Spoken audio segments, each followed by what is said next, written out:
Mon général, directeur général de la Gendarmerie nationale, mon général, commandant de l'EOGN, messieurs les officiers généraux, mesdames et messieurs les professeurs d'université, mesdames et messieurs les officiers, mesdames, messieurs, camarades des promotions antérieures et de la 8e promo du MBA, chers amis, merci d'être venus si nombreux aujourd'hui pour ce 5e colloque du MBA Management de la sécurité. Après le risque terroriste sur notre sol, la cybersécurité, le colloque de 2019 avait pour terme la résilience, sujet visionnaire ou prémonitoire. Cet après-midi, nous allons pouvoir en discuter et voir comment nos organisations se sont adaptées, si elles ont été résilientes ou si même le concept cher à Nassim Taleb ont-elles été antifragiles. Je cède la parole pour vous accueillir officiellement au général de division Laurent Bitouzé, directeur du MBA et commandant de l'école des officiers de la gendarmerie.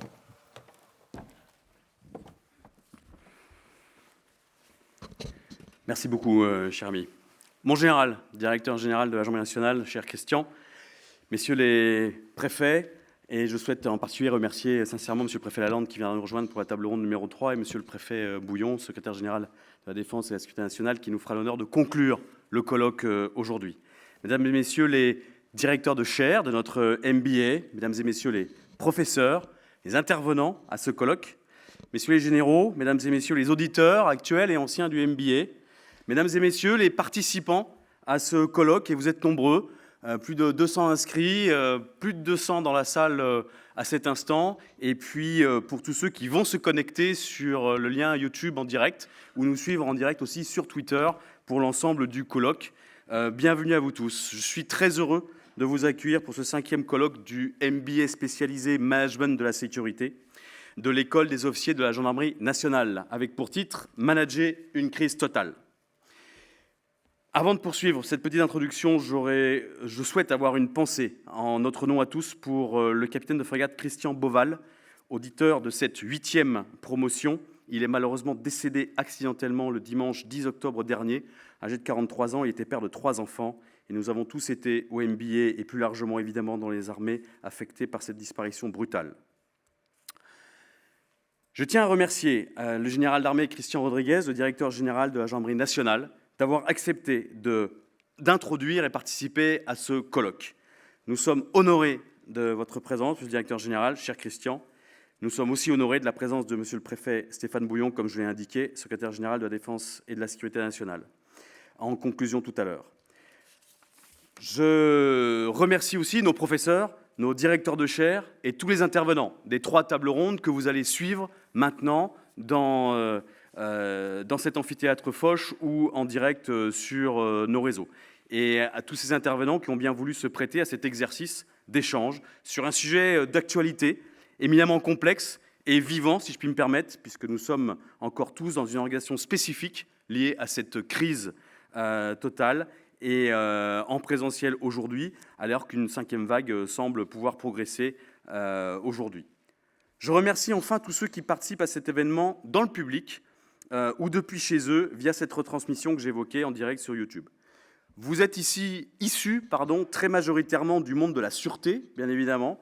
Plus de 70% des inscrits sont du secteur privé, des grandes entreprises, des PME, des sociétés d'audit, de conseil.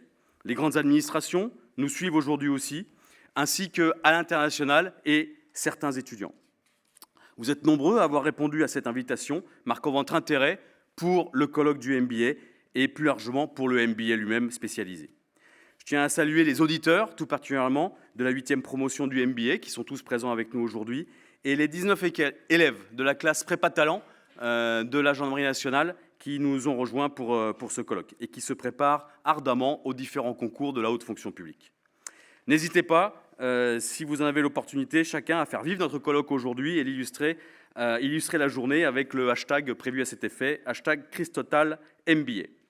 Je vous souhaite à tous un excellent colloque et sans attendre, je cède la parole au directeur général de la Gendarmerie nationale, le général d'armée Christian Rodriguez.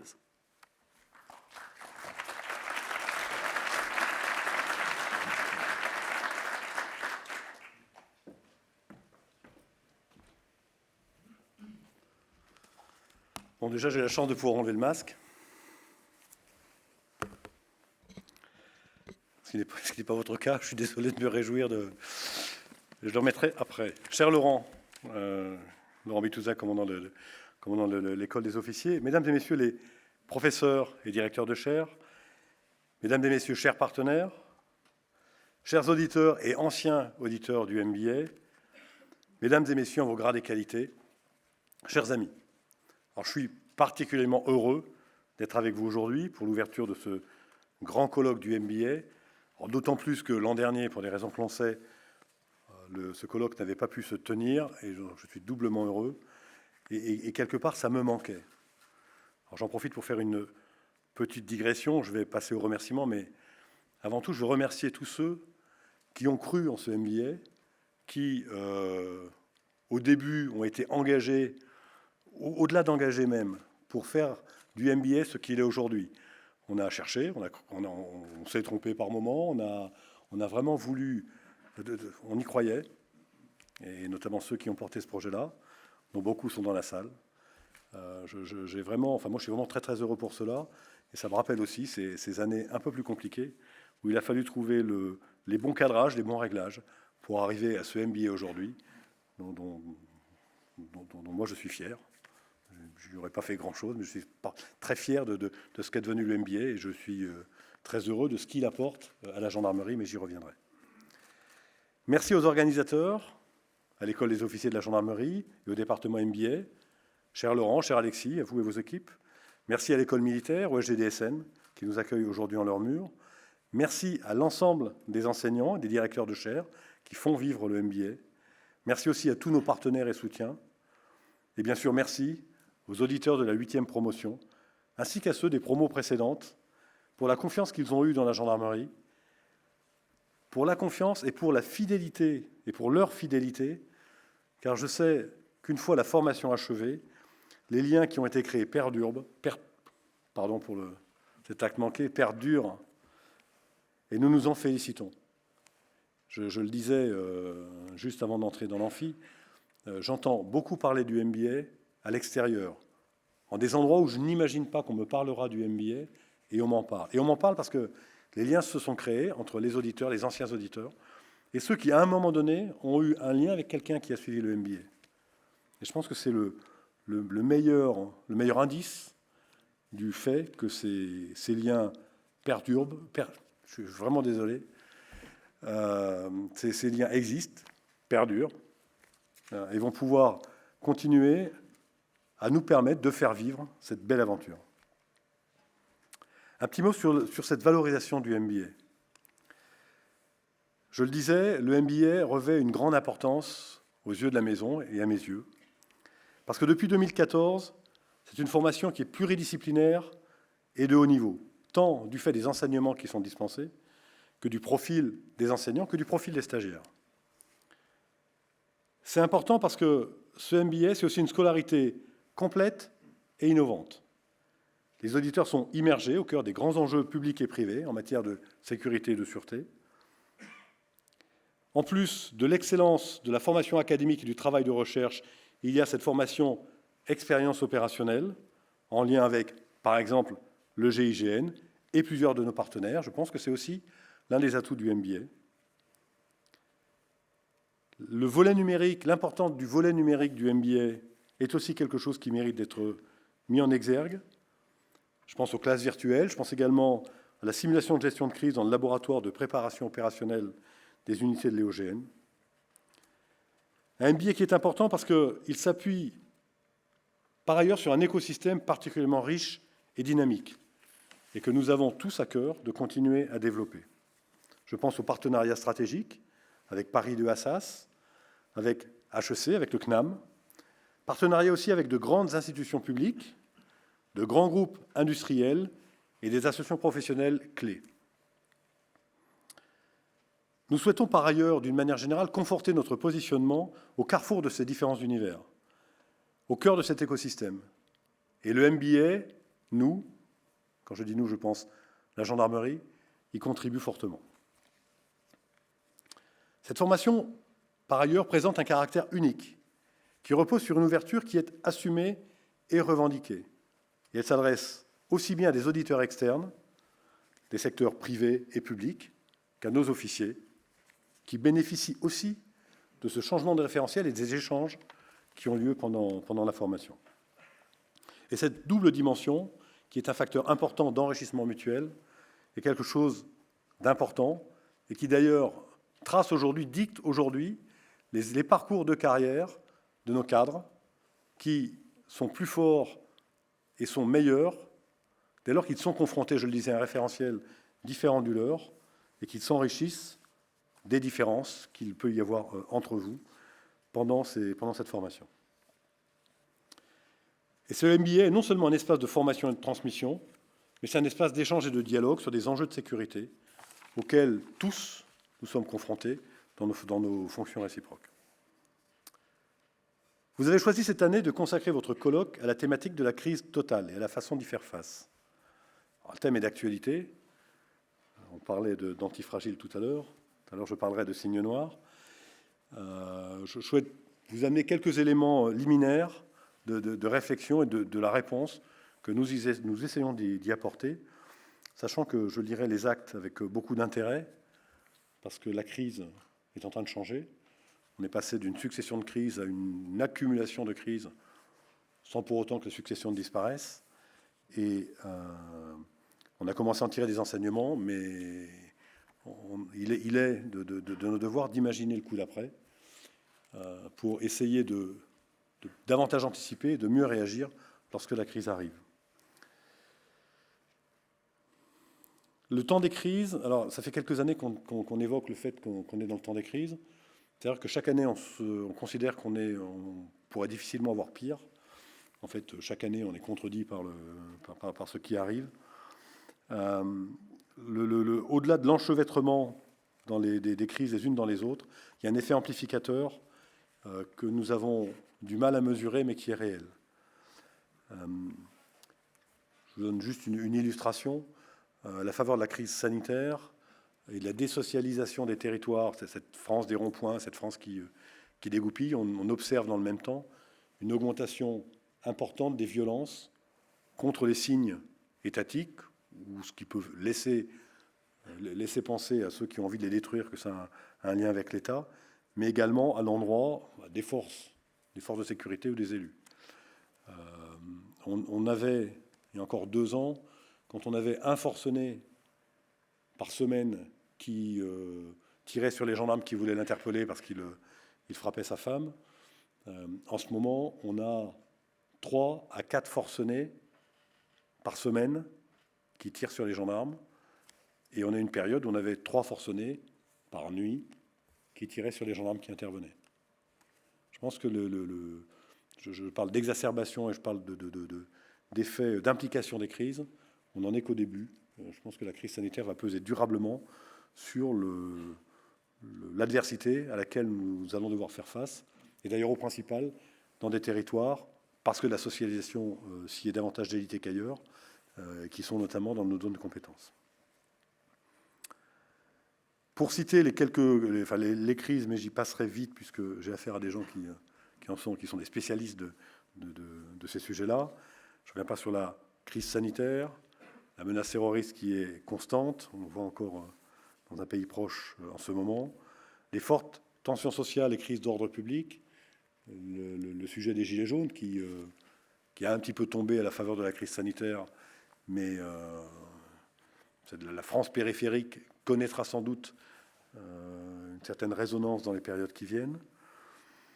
Le phénomène des ZAD, là aussi on y revient, je parle devant quelqu'un qui a bien connu celle de Notre-Dame-des-Landes pour l'avoir parcouru dans tous les sens. Je pense que tu en verras d'autres, mon cher Richard. La crise environnementale, les grands incendies dans le Var, la tempête Alex, Irma. Les crises qui sont plus localisées avec ce point commun d'augmentation de la violence, la France qui dégoupille, dont je parlais tout à l'heure. Je pense au passage à l'acte de Forcené. C'est il y a un petit peu plus d'1 an, Saint-Just, où on a 3 gendarmes qui sont abattus. C'est dans les Cévennes, celui qui tue l'un de ses collègues et son chef avant de prendre le maquis. La Dordogne, où on a un survivaliste qui, lui aussi, voulait mourir sous les balles des gendarmes. Les Alpes-Maritimes également, juste avant l'été. Et je le disais, je pense que la crise Covid va sans doute accélérer ce genre de phénomène. En tout cas, ça nous a amené à davantage employer le GIGN qu'avant et à considérer qu'on ne pouvait pas s'engager comme on s'engageait précédemment, en considérant que en fait, celui qu'on allait chercher allait se rendre naturellement. Aujourd'hui, il ne cherche pas à se rendre. Une petite illustration également, à Saint-Just, quand celui qui a tué 3 gendarmes va se suicider.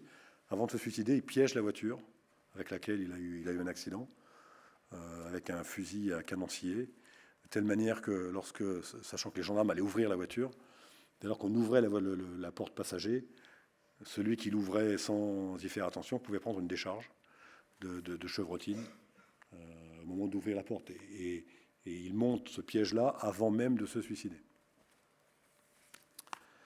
Une conviction forte sur le sujet des crises, et c'est là qu'on ne pourra pas dire que c'était un signe noir. La prochaine crise sera sans doute cyber. Je pense même, alors par sous le contrôle de tous ceux qui connaissent beaucoup mieux les sujets que moi, je pense qu'on y est déjà. On connaît très très peu. En fait, dans tout ce qui se passe, on est au courant de très très peu de choses. Que ce soit des rançongiciels ou des attaques par déni de service, quand un grand groupe est attaqué, il a intérêt à ce que ça ne sache pas, pour des raisons économiques, pour des raisons évidentes. Parfois, ces groupes viennent vers nous. On a sorti un dossier en Ukraine il y a une paire de semaines. Donc on a un dispositif qui commence un peu, malheureusement, à être affûté à force de servir. Mais on y est déjà. On parle des rançongiciels, mais les attaques par déni de service, c'est constant. Et on n'en est qu'au début. Et encore une fois, on minore complètement la réalité des faits, mais dans l'amphi, il y a des gens qui vous en parleront de manière beaucoup plus précise que ce que je fais, mais on y est déjà. Sauf qu'un jour, on peut l'avoir à grande échelle, et imaginer qu'à un moment donné, les téléphones arrêtent de fonctionner, que des aspects vitaux de la vie économique, voire plus, s'arrêtent. On a quand même eu, il y a quelques années, des attaques par déni de service sur des hôpitaux israéliens. On a contribué à vacciner les ordinateurs qui le faisaient et qui avaient été intoxiqués par des pirates. On ne peut pas dire que les Israéliens soient les moins bons dans ce domaine. Donc c'est vraiment des choses on est dedans. C'est juste un problème d'intensité. Et lorsque l'intensité sera plus forte, on aura intérêt à être prêt. Une autre conviction, on parle des sujets d'environnement, c'est ce qu'on appelle ça les nouvelles frontières. Je pense aussi que sur ces sujets-là, on aura l'occasion d'en reparler très vite. Pourquoi j'y pense? On peut aujourd'hui, la criminalité organisée peut faire beaucoup d'argent en trafiquant des déchets, en trafiquant les taxes carbone. Enfin, on commence à distinguer des groupes très, très construits, avec des risques qui sont finalement minimums, en tout cas beaucoup moins importants que la crimorgue classique et habituelle. Là aussi, à un moment donné, il ne faudrait pas qu'on se rende compte qu'un certain nombre de pouvoirs, au sens capacité de peser sur des décisions politiques, soient aux mains de gens qui sont capables de dicter une conduite au motif qu'ils se sont rendus indispensables sur certains sujets qui touchent notamment au traitement environnemental. Dans tout cela, l'objectif de la gendarmerie est globalement assez simple, ça fait quand même quelques siècles que cela dure, c'est répondre présent dans toutes les circonstances. Ça nous oblige en permanence à anticiper, à penser, à réfléchir et à nous transformer pour nous adapter aux besoins de nos concitoyens. Tout cela en restant fidèle à nos fondamentaux. Je n'y reviens pas, là aussi, dans les échanges que vous pouvez avoir autour d'un café. C'est sans doute des sujets que vous abordez de manière assez régulière. Mais c'est ce qui nous a conduit à monter, à définir une stratégie qu'on a appelée GEND pour Gendarmerie 2024. Et la crise sanitaire, globalement, a renforcé les considérants sur lesquels nous avions construit cette stratégie. Et cette stratégie, aujourd'hui, je vous donnerai quelques illustrations des évolutions qu'on a conduit pendant et juste après la crise, c'est en fait pour faire face à tout ce qui arrive. Une crise, c'est un scénario avec des phases qui sont bien connus. Je ne reviendrai pas dessus, je pense qu'on a dû également vous en parler. Mais dès lors qu'on connaît le cheminement de la crise, on est plus à même de savoir ce qu'il faut mettre en face et comment il faut réagir. Pour ne pas passer trop de temps là-dessus, je voudrais simplement revenir un petit peu sur les enseignements que nous avons tirés pour essayer de mieux faire face à la prochaine crise. La première crise sanitaire, on a assez vite perçu le fait que ce que les Français attendaient de nous, c'était qu'on soit dehors, sur le terrain. Globalement, on avait beaucoup de gendarmes qui étaient dehors, on avait peu de Français qui étaient dehors. Pour autant, les plus vulnérables étaient encore plus vulnérables que d'habitude. Trouver des médicaments devenait compliqué, alors qu'on ne pouvait pas sortir. Des enfants qui étaient à la maison, le fait de pouvoir leur permettre de continuer à suivre des cours, ça devenait aussi compliqué, puisque les enseignants ne pouvaient pas forcément se déplacer autant qu'ils le souhaitaient. Donc on a essayé de faire ce pas de côté pour aider un petit peu à tout cela. Globalement, ça s'est plutôt pas mal passé. On a monté l'opération Répondre présent pour cela. Et puis au quotidien, on a essayé d'aider les maires à gérer les masques, tout en évitant que le virus ne se propage. Le premier confinement a été assez respecté. Par la suite, ça l'a été un peu moins. Donc il a fallu pour cela être présent à un moment où c'était parfois assez compliqué de savoir quelle était la réalité du phénomène, parce que les experts ne nous disaient pas forcément tout le temps la même chose. Mais là, nous l'avons tous vécu en direct. En revanche, ce qu'on a observé, c'est si sur le terrain, les choses se sont plutôt bien passées, on s'est très vite mis en surchauffe au niveau central. On a une direction générale qui est un mix entre un état-major et une direction générale. Et si les personnels de la direction générale y ont fait face, c'est au prix d'une surchauffe, à bien des égards, à un moment donné où on gère une crise, et comme je le disais tout à l'heure, on peut avoir une autre crise qui peut arriver en même temps. Donc, on a modifié considérablement un bon tiers de la direction générale pour créer un centre national des opérations, qu'on a construit sur un modèle d'état-major otanien. Alors, pourquoi otanien? Parce qu'ils ont théorisé de manière assez précise ce que doit être un état-major. Alors, on n'a pas repris le modèle stricto sensu, mais enfin, en tout cas, on s'en est inspiré pour savoir ce que nous devions créer pour être sûr de ne pas oublier ou rater quelques aspects de la gestion de la crise. Donc le CNO a été créé à cette époque-là. C'est un état-major opérationnel à géométrie variable et qui, dès lors qu'une crise devient plus longue ou plus importante, peut se voir agréger des compétences particulières avec des gens qui se connaissent, qui sont formés, qui sont entraînés et qui savent prendre leur place comme il se doit. Je vous donne un exemple. Sur la plupart des crises, la dimension RH n'est pas forcément vitale. Sur une crise courte, nos spécialistes RH gèrent, mais ce n'est pas un sujet. En revanche, sur la crise sanitaire, quand on crée un gros phénomène d'attrition avec beaucoup de victimes, on a eu 3 morts, je craignais vraiment qu'on en ait bien davantage, il y a une dimension RH importante pour nos militaires, pour les familles, et donc pour le coup, on a un hub avec une connexion possible de nos spécialistes RH. Un autre enseignement, et ça on l'a tiré de nos sujets des forcenés qui prennent le maquis et qui ne rêvent que d'une chose, c'est à un moment donné être abattu par des gendarmes, mais si possible en ayant abattu le plus possible avant. On a créé, bon, c'était pas forcément très très compliqué, mais on a théorisé un peu cela, nos détachements d'intervention augmentés de la gendarmerie. Bon, je vous concède qu'on manque de créatifs sur les noms. On a appelé ça DIAC. Le nom n'est pas forcément d'une créativité phénoménale, mais je compte sur les OGN d'ailleurs pour m'apporter un peu plus de noms qui claquent, où on associe la manœuvre sous blindage, la manœuvre avec un escadron par exemple, enfin en tout cas une force d'un niveau de spectre plus élevé, le GIGN et la 3D, notamment les hélicoptères.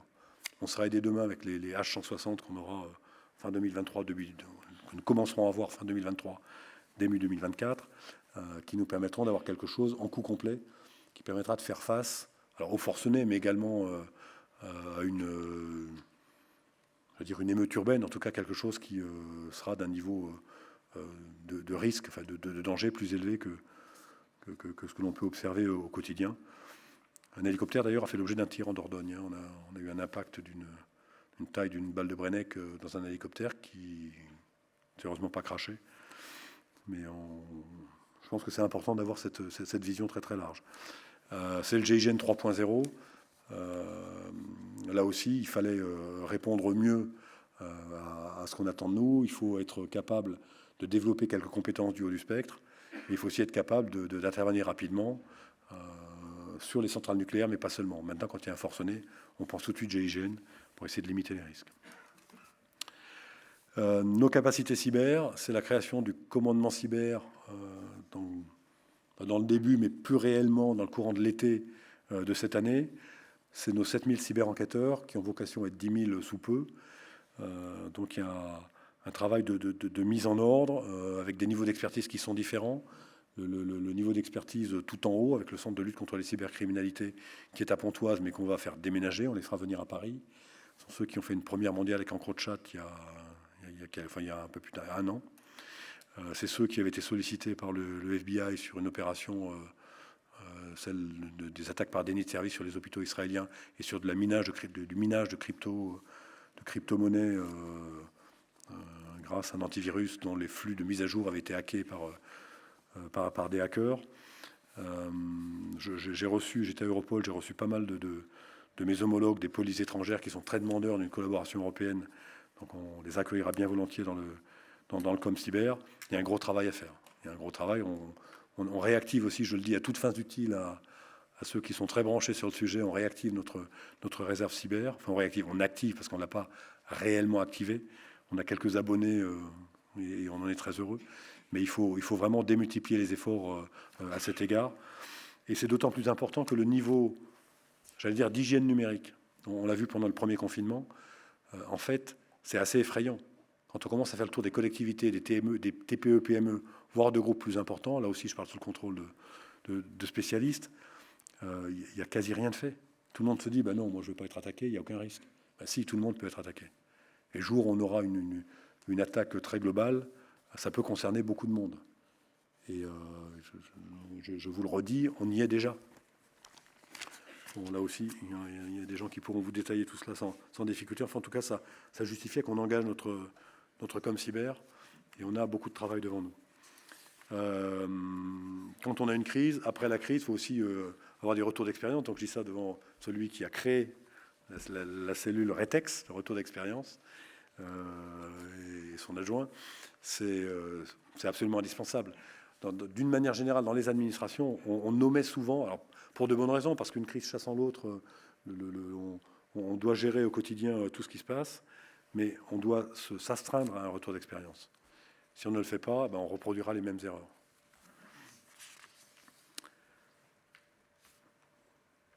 J'allais vous parler de répondre présent, mais je vous en ai déjà parlé. Bon, voilà en quelques mots, moi ce que je voulais vous dire sur l'ouverture du colloque. Alors, avec une petite digression sur la gestion de crise. Moi, en tout cas, j'ai vraiment une grande fierté, je vous l'ai dit tout à l'heure, c'est ce qu'est devenu le MBA. Et ce qu'est devenu le MBA, on vous le doit à vous tous. Je pense que on a une administration comme la nôtre peut pas être performante et rendre les services qu'on attend d'elle si elle a un regard ethnocentré en permanence. On a longtemps été comme ça. J'ai des prédécesseurs qui se sont dit non, il faut que ça change, il faut qu'on bouge, il faut qu'on provoque des lieux d'échange, il faut qu'on forme aussi nos cadres. Mais en fait, le MBA, il y a la version, je dirais, officielle, c'est effectivement former, mais la version moins officielle, c'est créer cet espace d'échange, parce que vous, auditeurs extérieurs, bien sûr enseignants, vous enrichissez les personnels de la maison. J'espère que nous contribuons aussi à vous enrichir, mais ce mélange, ces échanges, ces référentiels qui se croisent, c'est vital pour plein de raisons. Ce matin, j'intervenais devant des chefs d'entreprise. On se pose globalement tous les mêmes questions. Nos crises, elles se ressemblent globalement quand même beaucoup. Et au final, déjà, on gagne beaucoup de temps à essayer de décliner des bonnes idées que les uns ou les autres ont pu avoir. Et puis, le fait d'échanger, de confronter des avis sur des sujets qui sont posés, c'est le meilleur moyen d'y réussir. Je salue également le monde universitaire parce que c'est en fait, je ne veux pas dire que c'est votre travail, parce que votre travail va très au-delà de ça, mais on parle souvent de recherche, elle est appliquée. Elle est appliquée parce que vous nous amenez, vous nous obligez à nous poser des questions, vous nous amenez des solutions, et vous nous poussez aussi à aller en chercher. Et le MBA, c'est tout ça. Donc moi, je suis vraiment très, très fier de voir ce que le MBA est devenu. Je suis vraiment très, très heureux de vous voir, vous les actuels et vous les anciens, dans cet espace. Et vous dire également que je compte sur vous pour continuer à nous faire progresser. On vous donnera tout ce qu'on peut vous apporter, mais vous nous apportez énormément. Et surtout, ne changez rien, parce qu'on en a besoin, et ce, dans l'intérêt de la population qui compte sur nous. Et je pense que ça n'est pas fini. Encore un grand merci à toutes et à tous.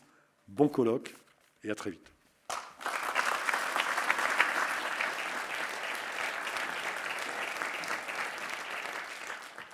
Merci, mon général. Avant notre première table ronde, comme il est d'usage dans ce colloque, j'invite à me rejoindre sur la scène le titulaire de la chaire de géopolitique du MBA, monsieur le professeur des universités Pascal Chéniaud. Monsieur le professeur, vous êtes également président de la section sciences politiques de l'université Paris-Sorbonne et du centre de géopolitique d'HEC. Merci, mon cher Charles-Édouard.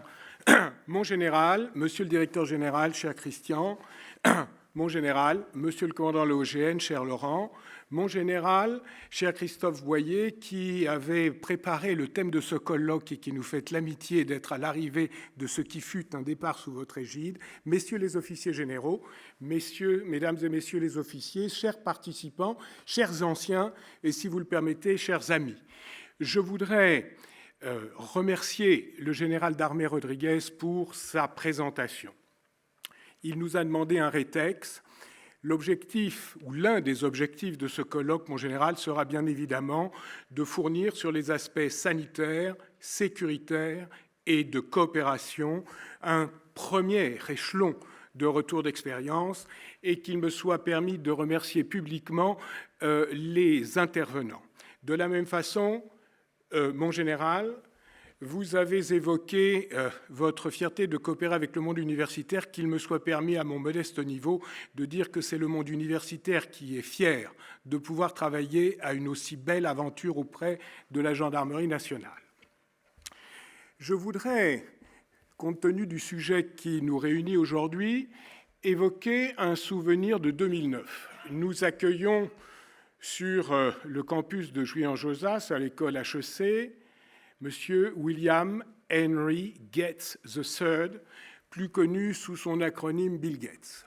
Et avec force argument, Bill Gates nous explique pourquoi la prochaine crise sera globale, majeure et épidémiologique.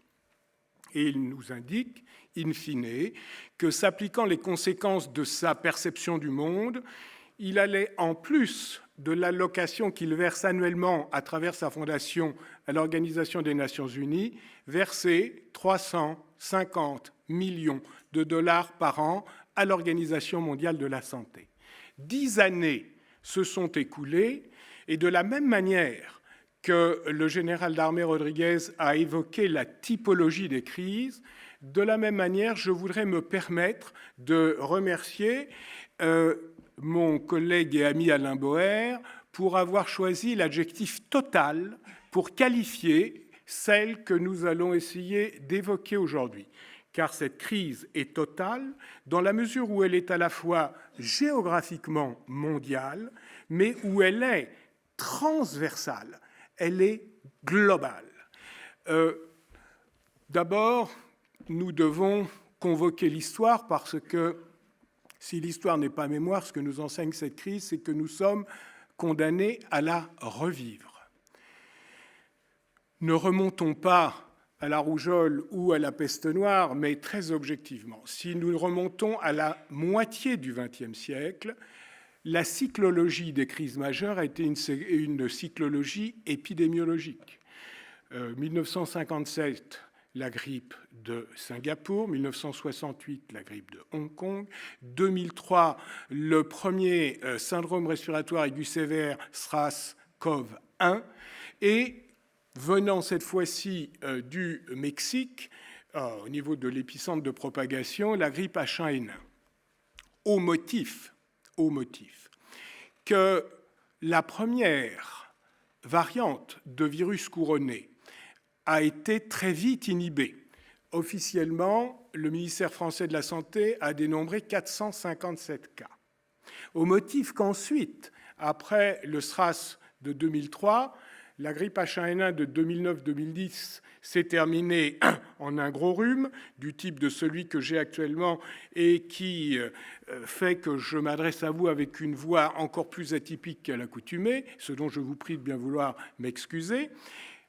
Cette grippe s'est terminée en gros rhume alors que nous avions prudentiellement opéré par millions, par centaines de millions, la vaccination potentielle. Comme la mémoire est souvent une mémoire générationnelle, au motif que les 2 dernières crises se sont aseptisées par rapport à ce qui était pronostiqué, nous nous sommes retrouvés dans une situation de difficulté. Et puisque nous sommes en train d'évoquer les phénomènes anthropocènes, je voudrais simplement citer Giraudoux qui disait « Le premier défi de l'humanité est d'essayer de surmonter les crises qu'il a elle-même provoquées ».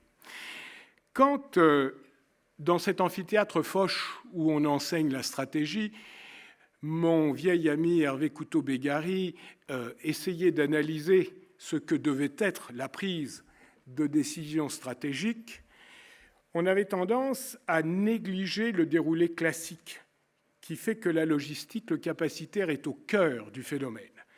Le renseignement dit ce qu'il faut faire, la stratégie dit comment on le fait, et la logistique dit si on peut le faire. Si je n'ai pas la logistique, il est inutile que j'essaye d'élaborer une stratégie.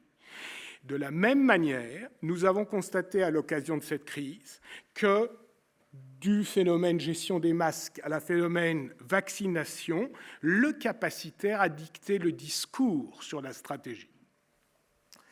Si, dans les sciences de la décision, Véronique Chanu, le professeur Véronique Chanu nous honore de sa présence, sciences de la décision en sciences du management, la grille de prise de décision, qu'est-ce qu'une crise? Krisein, en grec, ça veut dire choisir. Par extension, krisis, c'est la décision.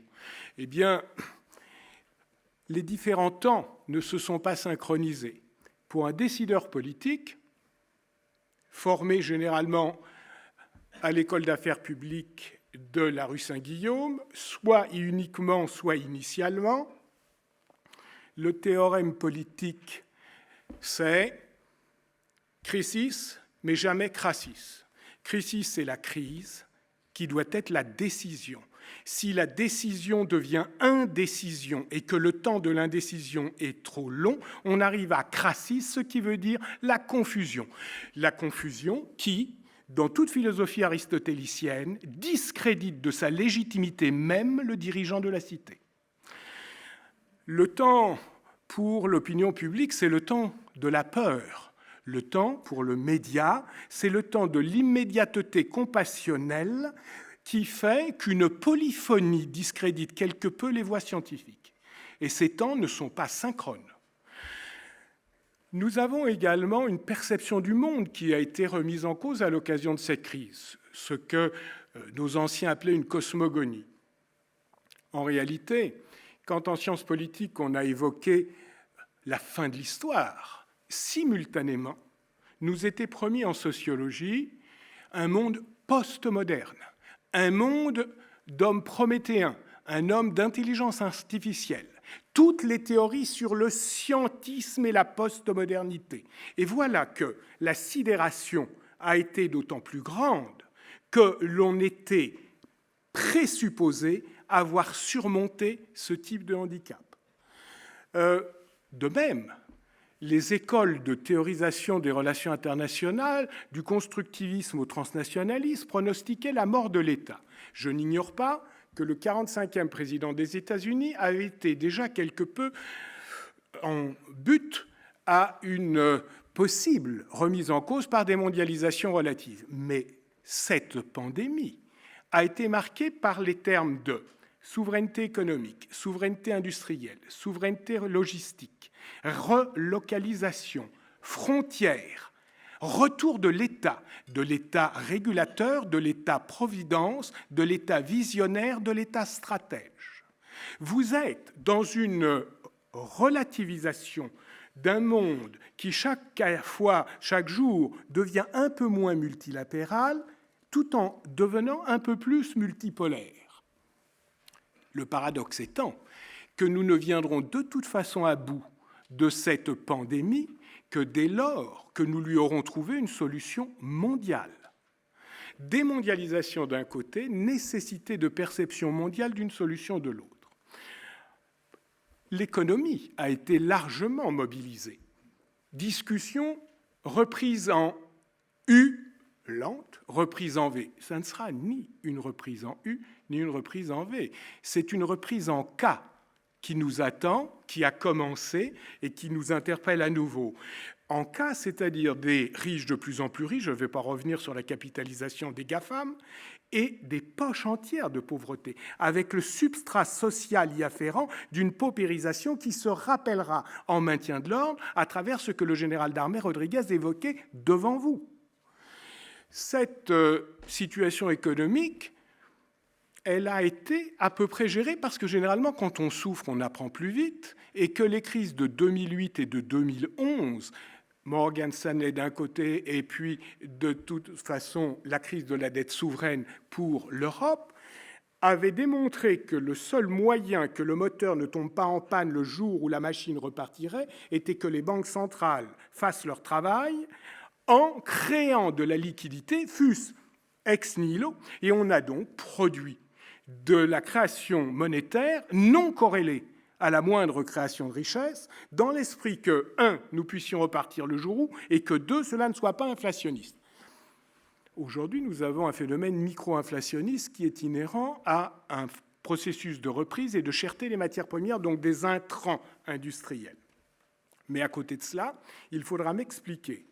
Alors que moi, on m'a enseigné en économie que l'inflation était matriciellement corrélée à la masse monétaire, comment je peux avoir eu 11 milliards d'euros créés de façon quotidienne pendant cette crise, uniquement par un pays comme la République française, sans que ce soit matriciellement inflationniste.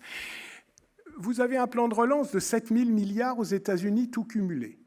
Vous avez eu 5 000 milliards d'euros de rachat de dettes souveraines par la Banque centrale européenne. C'est de la création monétaire qui ne dit pas son nom que de racheter des dettes publiques. Et tout cela crée un océan inflationniste sans qu'il y ait inflation majeure.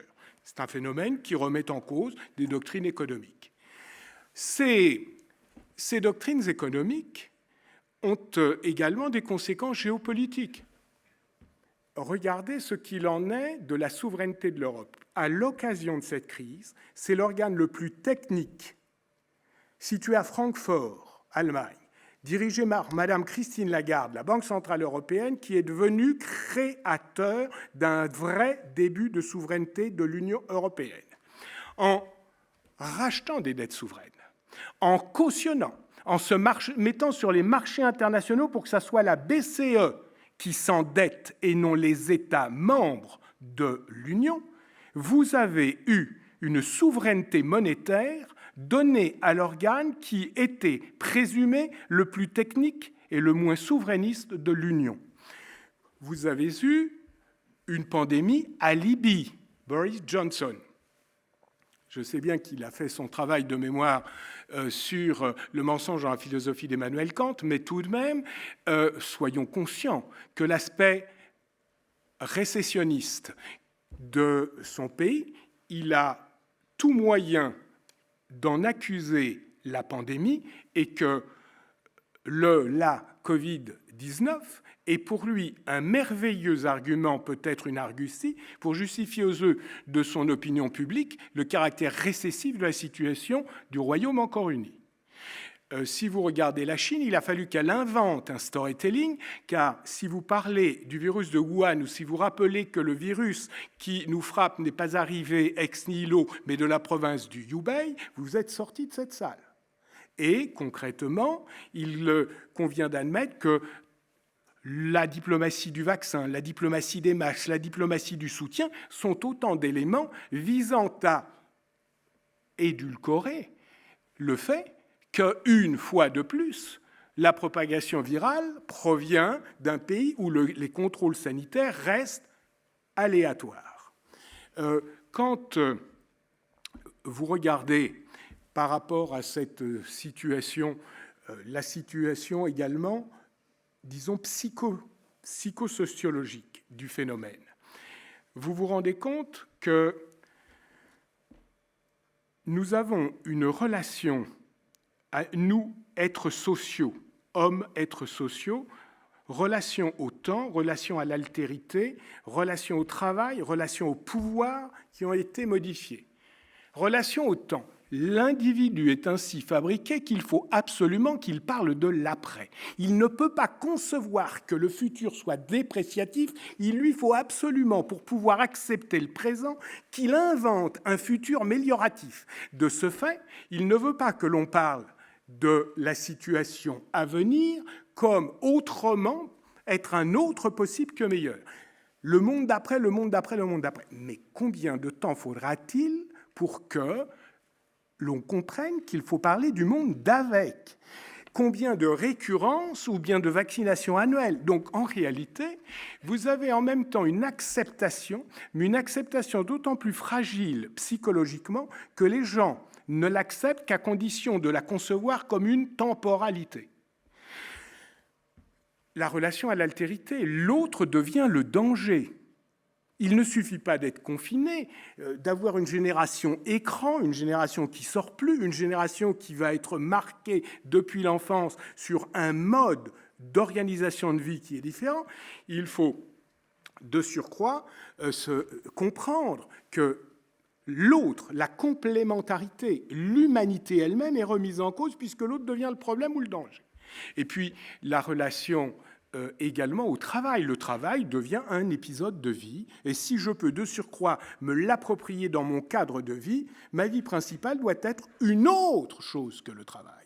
Et il y a des effets de clipet où le retour sera, pour être très poli, extrêmement compliqué. À peu près aussi compliqué que le retour à la normale en matière socio-économique, quand vous avez un tissu social collectif qui considère que tout est possible, puisque ça a fonctionné comme cela, que le retour à une normalité peut être refusé.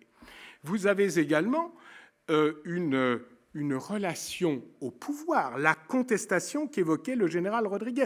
Tout ce qui incarne l'ordre, tout ce qui incarne même des comportements tellement aberrants qu'ils sont auto-liberticides, reprennent les vieilles thèses libertariennes françaises. Je ne vais pas remonter à la Commune de Paris, mais c'est en France un sport national, et là, notre pays est l'un des champions du monde sur « puisque j'ai une crise, je vais contester toutes les formes relatives au pouvoir ». Une fois qu'on a dit cela, l'éthique a été remobilisée à cette occasion. La vie n'a pas de prix, bien si, elle a un prix puisque l'on dit maintenant quoi qu'il en coûte. Ça veut dire que la vie humaine est placée à un autre niveau moral ontologique que le coût économique pur. Rappelez-vous, en 1968, le général de Gaulle d'expliquer à son Premier ministre Georges Pompidou « Nous avons déjà eu la chienlit dans la rue, nous n'allons quand même pas mettre le pays à l'arrêt. » Aujourd'hui, mieux un pays à l'arrêt qu'une vie qui s'évaporerait. De ce fait, nous revoyons une moralisation des choix. Le droit s'invite également dans notre débat, tant il est vrai qu'en interne, question des libertés publiques, frontières des libertés publiques. Vous avez également, au niveau du droit international, mais quelles normes? Combien de crises faudra-t-il pour que l'Organisation mondiale de la santé soit dotée d'un minimum, fût-ce d'un minimum minimorum, de normes et de pouvoirs de contrôle? Et puis, en droit international, puisque le chef de l'État a parlé de bien public mondial, comment prospérer sur cette voie, qui n'est certainement pas celle que les laboratoires pharmaceutiques trouvent la plus sympathique, mais qui est en tout cas une piste de droit international public. Pour la judiciarisation, l'essentiel est à venir. Aujourd'hui, le grand dossier contre le président du Brésil, Maduro, candidat à sa réélection l'année prochaine, est un dossier de judiciarisation de sa responsabilité à l'occasion de la crise que nous évoquons actuellement. Et puis, pour faire simple, soyons également conscients que, puisque mon temps de parole vient de s'achever, les sciences sont par définition mobilisées, pas seulement les sciences médicales, biologiques, pharmaceutiques, mais l'ensemble des sciences sont mobilisées, et à partir de cela, pour faire suite à ce qu'évoquait tout à l'heure le général Rodriguez sur la question du cyber, ma conviction est que le prochain virus, nous l'échangions avec le professeur Alain Boer sur cette question il y a déjà plusieurs mois, le prochain virus sera numérique. Aujourd'hui, de manière larvée, demain peut-être de manière globale. Pendant que nous tenons aujourd'hui ce colloque dans l'amphithéâtre Foch, l'ASS à Londres tient un colloque sur le terrorisme bactériologique et la Northeastern University de Boston tient un symposium sur la question de la viralité numérique. Qu'est-ce que nous a enseigné Oppenheimer ? Avant d'être le patron du projet Manhattan, Oppenheimer était professeur de physique théorique. Et il enseignait que tout saut technologique porte en lui-même les crises et les défis qui nous attendent demain. Et précisément, nous avons eu une connectivité ultra accélérée comme saut technologique à l'occurrence de cette pandémie. Le résultat est bien celui que le DGGN évoquait tout à l'heure. Pardon d'avoir volé 3 minutes à l'audience et je vous remercie pour votre participation et vous souhaite de beaux travaux.